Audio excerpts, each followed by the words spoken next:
By the way, just as an aside, I should have incorporated it in the last video about Kratom withdrawals, but people will cry wolf about the dangers of consuming alcohol with many supplements and medications.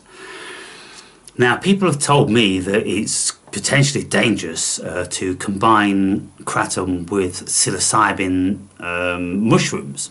Never had a problem with it. They've said that it's a problem with Kratom. Never had a problem with it. They say it potentially could be a problem with this. Let's see if I have a problem with it. I'm not too worried about it. Come on then, bring it on. If that's the case, what's the worst that could happen? I'll fall into a stupor on the floor for a couple of hours. Alright, great.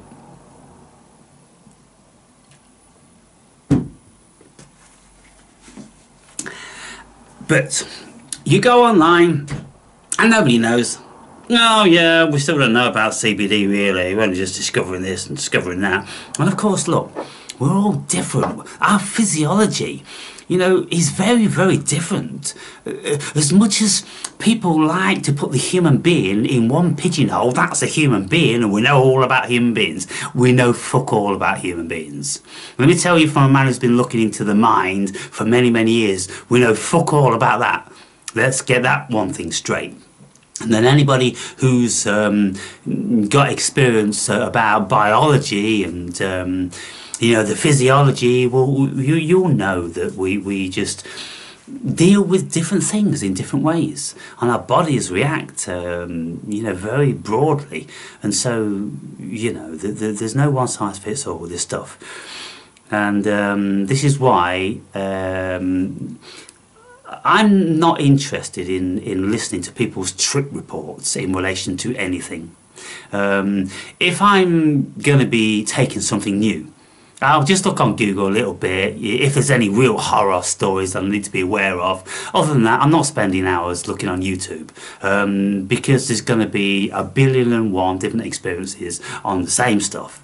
And so mine, the chances are it's going to be different to everybody else's. So then there's going to be 1,000,000,002 out there. And so I just don't get involved with that. I'm too long in the tooth to you know, deal with that shit. When I was starting out on Amanita muscaria, the red and white fairy tale mushroom, all different sorts of stuff, and nobody still knows anything about it today. And I'm like, well, okay, well, I'll see how my body deals with it. And my body, and the stories that I had to tell were the best I've ever even heard on the whole of the fucking internet. And I did a lot of research in those days. You know, I had a Viking living through me. I had a primal man living through me. I had a wolf living through me. And I was absolutely compos mentis, and I was going with it, and I was doing whatever they wanted to do, you know, whilst they were living vicariously via me. And I write about all this stuff in my book. I never encountered anybody on YouTube speaking about that. All I would see was like people, because I always take my stuff out in the natural environments, in woods and things like that, and there's a different energy there, there's a different atmosphere, people, there's a different spirit. If you take it inside on the sofa in a grotty little fucking bedsit or something, then the chances are you are just going to fall into a stupor and start vomiting in the corner. I saw people doing ridiculous things on much less than I took. And I've seen people actually jump out of windows. Fortunately, it wasn't the 10th floor, it was only the first floor. A guy just fucking busted out the blind and jumped out the window in a crazy wild state, and then, you know, fell down on the floor. You know, no damage done at all, but you're only falling 12 feet. But, you know, if it was 12 floors, it would have been different. And so stuff can happen. You've got to be pretty fucking careful. And so I'm like, well, what's the worst that can happen in the wood? You know, I bump my head on a tree and I get knocked out. I'm not going to be jumping off any cliffs or anything like that, am I? I'm not going to be going into the fucking kitchen and getting the carving knife out and, you know. So, yeah, do it out there. Do shit out there. And the worst that can happen is you're going to fucking fall unconscious in the trees. Anyway,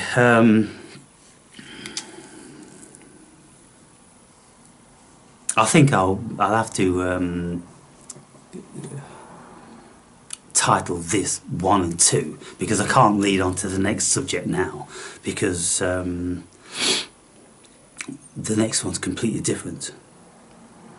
So I may as well just finish up a little bit then, speaking about the effects of all the varying different substances that I've tried. And we very rarely met with anybody that's had anything similar, because they work on our spirit, they work on our consciousness, they work via our collective unconscious, they work utilising whatever caricatures or spirits we have within us. And let me just finish off this video by reciting something I was thinking about earlier today. When I was much younger and I was working in the building trade, and I was probably about 27 at the time, and working on large building complexes, there's a lot of men, you know, a couple hundred men or more on these complexes, and so you get all different walks of life and characters. Now, there was some young Asian guy who was all timid and shy and everything, and I used to joust with him very obnoxiously. I used to slip into a caricature of the typical dumb-ass, stupid American gang type member, the sort of dumb fuck you'd see on Dumb and Dumber. For instance, Jim Carrey in Dumb and Dumber. We all have seen that film. He goes into the roadside cafe, and they start having a burger, and Jim Carrey pops the top of the sauce or something. The top flies off, and it hits this geezer called Seabass. The Seabass turns round, and he's this big beefy bloke, you know, with his fucking hillbilly baseball cap on, and he stands up and he's like this wide and full of muscles, and Jim Carrey, and he comes over to Jim Carrey and the other guy there, and he goes, "You're gonna be eating that?" "I haven't thought about it, maybe, I guess so." Lifts the top of it off, spat on it, and put it back down, like that, and then goes and sits down.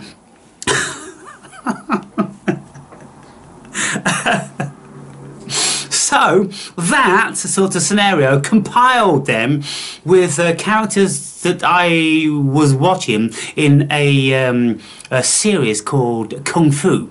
Remember the Kung Fu series with David Carradine?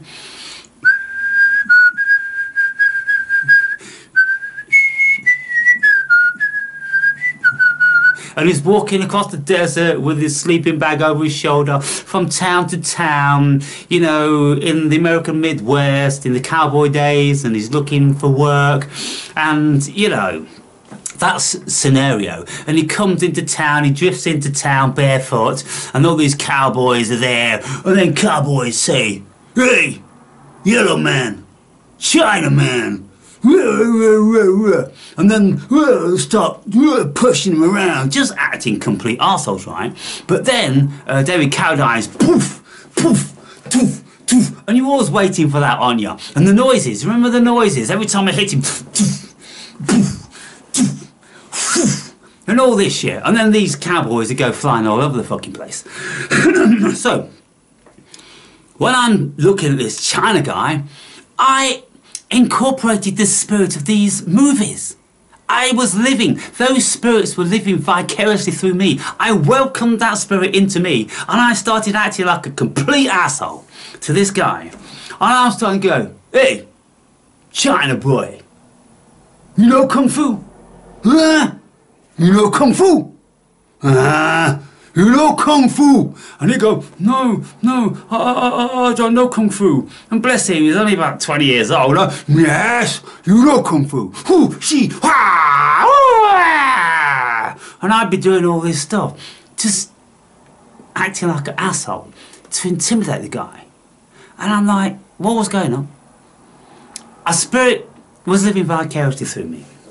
And so, it happens We're doing it day in and day out, there's no doubt about that. And you'll see how you'll slip into different spirits when you meet different people. You meet your mum, oh, you've got one spirit that's presented to your mum. You meet your girlfriend, you've got another spirit. You meet your best mates down the pub, you've got another spirit. You meet some strangers in the street, you've got a fucking bravado spirit. Or you've got all these fucking characters, these personas, that people won't, you know, even give the time of day of thinking about, because it's too deep for them. You know, they just shift in and out of them without being consciously aware. But when we become consciously aware of these shifting spirits, we realise that what the fuck is this? Who am I? Who are we? And some of you will remember my Who Am I videos, still on the channel now. If you want to look at those videos, Who Am I? There's 3 videos there that I made, I don't know, fucking 6-7 years ago, something like that. Very powerful videos. Who am I? Jim Carrey says today, you know, his acting career, he got that bad, sent him into a spiralling depression because he didn't know who he was anymore. He had no fucking idea who Jim Carrey was, because all these characters that he'd always been doing, if you go back and you watch Jim Carrey's stand-up, that guy is phenomenal. He looks the spitting image of James Dean and Clint Eastwood and Jack Nicholson. He can do Elvis Presley. There's a whole lot of shots. He does the fireman, doesn't he? You know, and all this, yeah, the series. He can do all this weird fucking stuff, and like spirits entering in and out of him. Unbelievable. So when you're doing that, at the end of the day, you don't know who the fuck you are. And then when you are engaging with people, he found himself slipping in and out of them.